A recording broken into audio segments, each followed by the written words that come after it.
ಪರಿತ್ಯಾಜನ ಪತ್ರ ಅಥವಾ ರಿಲಿಕ್ವಿಶ್ಮೆಂಟ್ ಡೀಡ್ ನೋಂದಣಿ ಮಾಡಬೇಕೆ? ಅದಕ್ಕೆ ಸಂಬಂಧಿಸಿದ ಈ ಮಾಹಿತಿಯನ್ನ ಕಡ್ಡಾಯವಾಗಿ ತಿಳಿದುಕೊಳ್ಳಬೇಕು. ಪರಿತ್ಯಾಜನ ಪತ್ರ ಅಥವಾ ರಿಲಿಕ್ವಿಶ್ಮೆಂಟ್ ಡೀಡ್ ನೋಂದಣಿಗೆ ಕಾವೇರಿ 2.0 ತಂತ್ರಾಂಶದಲ್ಲಿ ಮಾಹಿತಿಯನ್ನ ನಮೂದಿಸುವಾಗ ಇಲ್ಲಿ ಸ್ಟಾರ್ಟ್ ನ್ಯೂ ಅಪ್ಲಿಕೇಶನ್ ಅಂತ ಇರುತ್ತೆ, ಕ್ಲಿಕ್ ಮಾಡ್ಕೋಬೇಕು. ಡಾಕ್ಯುಮೆಂಟ್ ರಿಜಿಸ್ಟ್ರೇಷನ್ ಅಂತ ಇರುತ್ತೆ, ಅದನ್ನ ಕ್ಲಿಕ್ ಮಾಡ್ಕೋಬೇಕು. ನಂತರ ಕಂಟಿನ್ಯೂ ಅಂತ ಇರುತ್ತೆ, ಕ್ಲಿಕ್ ಮಾಡಿಕೊಂಡು ಈ ಮಹತ್ವದ ಅಂಶವನ್ನ ನಾವಿಲ್ಲಿ ಗಮನಿಸ್ಕೋಬೇಕು.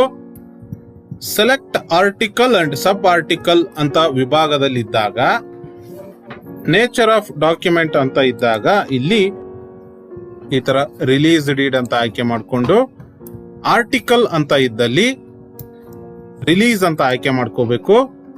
ಸಬ್ ಆರ್ಟಿಕಲ್ ಅಂತ ಇದ್ದಲ್ಲಿ